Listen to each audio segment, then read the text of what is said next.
Buenos días, aventureros, a este nuevo episodio Desarrollando en Java. En esta oportunidad les traigo un tema que para aquellos que están inicializando en el mundo de la programación consideran que es algo complejo. Trataré de en los posibles episodios ir desarrollando este tema de la forma más sencilla posible, de la manera más simple posible. Estamos hablando de estructuras de datos. En este caso, para este video, iniciaremos con las estructuras de datos denominadas arrays. Pero, ¿qué es una estructura de datos? Una estructura de datos es un mecanismo, una técnica que utilizamos en la programación para nosotros poder gestionar los datos y poder hacer operaciones con estos datos. Operaciones como buscar un dato en específico, imprimirlo, eliminarlo, modificarlo, ingresar, entre otro tipo de operaciones que podamos imaginar. Vemos aquí que nos dicen que existen estructuras de datos estáticas y estructuras de datos dinámicas. Las estáticas se le denominan de esa manera porque regularmente definimos el tamaño que va a tener esa estructura en código y no es posible modificarlo después de que el programa está en tiempo de ejecución. Una vez le decimos qué tamaño va a tener, no se puede modificar en tiempo de ejecución. Tendríamos que detener el programa para posteriormente modificarlo. Las dinámicas se le llaman así porque permite que esta estructura crezca y decrezca a medida que lo necesitamos. Es decir, si necesito agregar datos a la estructura, ella lo permite. Si necesito eliminar datos, ella disminuye, en este caso, su valor. Otro aspecto importante de tener en cuenta es que estas se denominan estáticas también porque en la memoria RAM, cuando nosotros estamos almacenando la información, lo que hace la estructura de datos estática es que coloca las ranuras o los grupos de ranuras que vamos a solicitar, porque vamos a trabajar con conjuntos de datos de forma consecutiva. Al colocarlo de forma consecutiva, nos permite más fácil recuperar los datos que estamos teniendo. Sin embargo, es probable que en la RAM, en algún momento dado, no se tenga un espacio consecutivo del tamaño que necesitamos y esto pues es una de las desventajas que podríamos tener. En el cambio de las dinámicas, dado que trabajan con algo que se llaman apuntadores de memoria, los datos pueden ubicarse en los espacios vacíos que tenga la RAM y no importa si están uno lejos del otro, él va a tener la posibilidad de encontrar la información gracias a esto que denominamos apuntadores. Es como otra de las grandes diferencias que se tienen. Aquí en las estáticas también vemos una palabra que se llama registro, también podríamos denominarla como objetos, que es algo que estaremos revisando cuando veamos programación orientada a objetos, el paradigma de orientado a objetos. Entonces, en estos videos nos concentraremos en las estructuras de datos estáticas denominadas arrays. Los arrays pueden tener múltiples dimensiones, una dimensión, dos dimensiones, tres dimensiones, entre n dimensiones. Para iniciar trabajaremos con los arrays unidimensionales, también denominados por algunos como vectores, ¿sí? En Java podemos escribir un vector como lo dice aquí, primero escribiendo el tipo de dato, si va a ser entero, si va a ser carácter, entre otros, colocamos un par de corchetes y finalmente el nombre de ese array o vector con el que voy a trabajar. Otra forma de hacerlo, porque hay dos formas de escribirlo, es en este caso tipo de dato, después colocamos el nombre de ese vector o estructura de datos y finalmente el par de corchetes. Acá vemos un ejemplo que ya lo estaremos revisando más en detalle en la herramienta de NetBeans. Para culminar con esta parte inicial conceptual, es importante que veamos los arrays como lo vemos aquí. Yo les decía a ustedes que cuando nosotros definimos una variable, por ejemplo, a es igual a 1, donde a es de tipo entero en Java, lo que hacemos es que en una ranura, en una cajita de la memoria RAM, almacenamos el valor que a tiene, en este caso 1, y a esta ranura la llamamos de esta manera. Pero ahora vamos a tener la posibilidad de no almacenar un solo dato, sino de almacenar varios datos al tiempo y vamos a poder recuperar esos datos con el nombre de una única variable. ¿Cuántos datos vamos a poder almacenar n datos, ¿sí? N datos, es decir, un número finito de datos. Y para yo poder recuperar estos datos, lo tendría que hacer con algo que se llama selector del vector, que es el nombre del vector y un índice. Ese índice, que lo vemos aquí, es el que me dirá en qué ranura está almacenado el dato. Arranca en 0 y como arranca en 0, pues termina en n-1. Es decir, que si yo tengo una estructura de datos de 5, estaríamos hablando de que el índice sería 0, 1, 2, 3 y 4. Aquí tenemos los 5 valores de mi vector, ¿sí? La posición 5 no existiría porque ya sería un sexto valor, dado que arrancamos en 0. Esto también es crucial que ustedes lo comprendan. Bueno,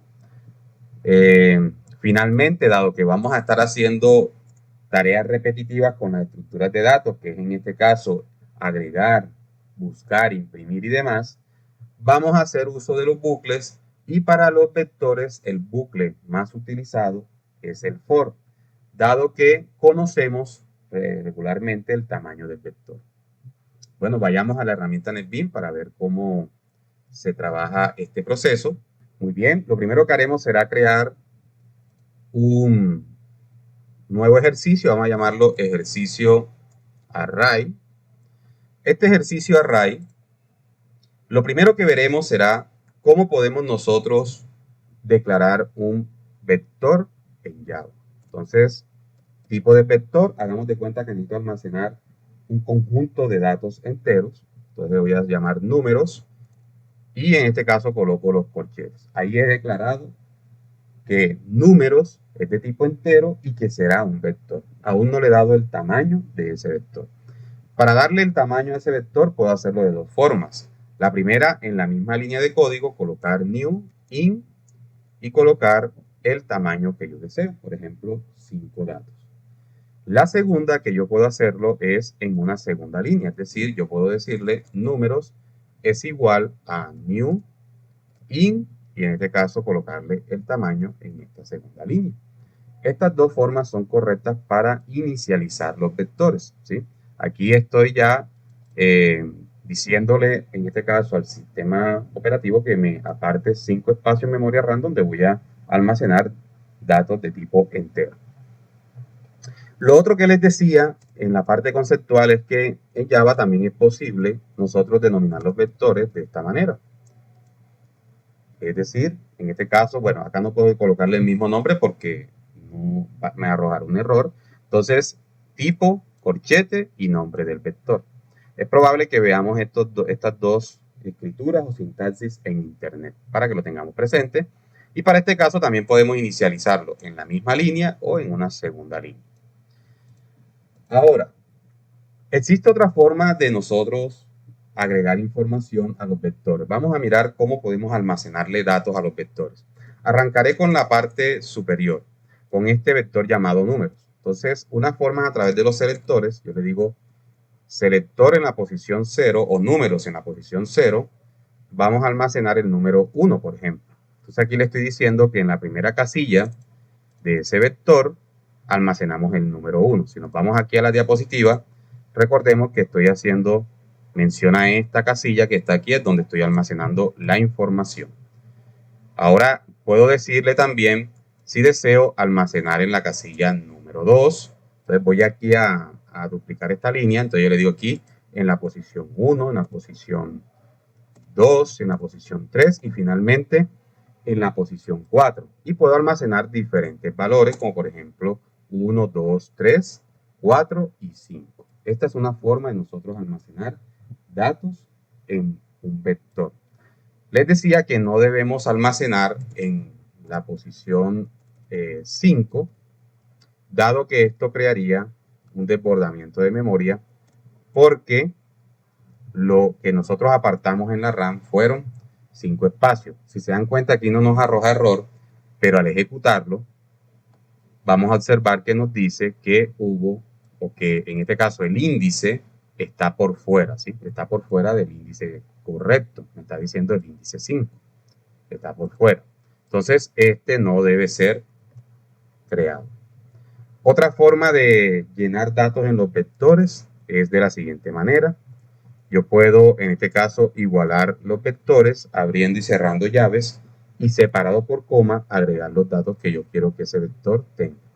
Aquí puedo crear un vector del tamaño que yo necesite, es decir, puedo agregar los datos que yo necesite, obviamente de forma finita. Aquí almacené por lo menos 6 valores. ¿Listo? Entonces, estas son dos formas para llenar vectores. En este caso, la primera forma es la que estaremos utilizando cuando vayamos nosotros a solicitarle datos al usuario y almacenar esos datos en el vector. Dado que esto es un proceso repetitivo y lo que vamos a tener que cambiar es el índice y el dato que el usuario digite. Esto se reemplazaría por variables, ¿no? Una variable que se comporte de esta manera y la variable que tendrá el dato que quiero que se almacene. Para cerrar este primer video, aparte de haber explicado cómo se almacenan datos aquí en la parte ya de código, veremos cómo podemos imprimir o cómo podemos observar los datos que tienen cada uno de estos dos vectores. Para eso voy a utilizar el bucle for. Entonces aquí le digo que iremos desde 0 hasta 5 para el primer bucle, porque sabemos que tenemos 5 espacios. Entonces, esta i que está aquí es la que tomará este lugar, es decir, i primero valdrá 0, por lo tanto tendremos acceso a esta parte de la memoria. Después, en la segunda iteración del for, i, dado que se le aumenta un 1, valdrá 1 y tendremos acceso a esta otra parte de la memoria e iremos bajando porque i comenzará a aumentar en 1 y tendremos acceso a cada uno de los espacios del vector. ¿Hasta cuándo? Hasta que i sea 4, dado que cuando i sea 5, i no será menor que 5, no cumplirá esta función y el for procederá a salirse. Veámoslo en acción. Entonces le voy a colocar aquí número en la posición. Voy a dar un enter aquí. Voy a concatenarle i, porque ahí me dice en qué posición estoy revisando. Y vamos a concatenarle dos puntos espacio y vamos a concatenarle el valor del vector a través del selector del vector, ¿sí? Entonces le decimos número o números, perdón, en la posición inicia. Lo que estoy haciendo aquí es decirle que el número en la posición i, recuerden que iba a ir desde 0 hasta 4, va a ser igual a lo que se encuentra en el vector números en la posición que nos dice ahí. Ejecutamos el programa y vemos que nos dice aquí que en la posición 0 tenemos el 1, en la posición 1 tenemos el 2, en la 2 el 3, en la 3 el 4 y en el 4 el 5. Perfecto. Ahora, si quisiese imprimir este que está aquí, que como este vector que tenemos aquí que tiene pocos valores, yo podría contar y saber que tengo 6 valores, pero si yo sigo agregando valores, como por ejemplo, valores incluso que no sean consecutivos, va a llegar un momento en que va a ser complejo poder llevar el conteo, ¿sí? Imaginemos que este vector tiene demasiados números. ¿Cómo podemos imprimir este vector donde no tenemos indicado un tamaño como lo tenemos aquí? Esto se puede hacer de la siguiente forma. Utilizamos el for. Independientemente de que se haya llenado de esta manera o ingresado los valores de esta manera, el vector siempre arrancará desde la posición 0 y terminará en n-1. Entonces yo le digo aquí que vamos desde 0 hasta, coloco el nombre del vector, que en este caso se llama número 2, mírelo aquí, y ese vector tendrá, le coloco un punto, tendrá en este caso un atributo llamado len, que lo que hace es devolverme el tamaño de ese vector. Así que aquí le estoy diciendo que irá hasta el tamaño del vector menos 1, porque nunca será igual, siempre iba a ser menor. Una vez i tome este valor, independientemente cuál sea, él no realizará esa tarea. Y lo siguiente que haré será prácticamente duplicar este mismo proceso que tenemos aquí. Voy a colocarle número en la posición igual. Solo que acá en vez de decir números, será número 2, porque es el valor que tengo aquí. Para separar la impresión una de la otra, voy a colocar unos asteriscos aquí. Esto es simplemente para ver la diferencia entre la impresión de un vector y el otro. Aquí tenemos la impresión del primer vector que ya la habíamos revisado y aquí arranca el segundo vector. Miren que en este caso tenemos 1, 2, 3, 4, 5, 6 Y a partir de la posición 6 comencé a agregar valores sin ningún orden específico. Y vemos que nos los permite agregar e imprimir. Si yo deseo seguir agregando, no va a haber dificultad, dado que yo siempre estoy obteniendo el tamaño de ese vector. Entonces miren que al volver a ejecutarlo, podré nuevamente tener la impresión de estos 3 valores recientes que acabo de agregar. Bueno, para no extender tanto el video, dejaré la explicación hasta aquí. En siguientes videos estaremos revisando cómo podemos insertar valores desde teclado, entre otro tipo de operaciones a través de vectores. No olvides suscribirte al canal, no olvides activar las notificaciones, no olvides darnos un me gusta si el video te pareció interesante o no. Coméntanos, háblanos de tus dudas, preguntas que tengas y hasta un próximo episodio.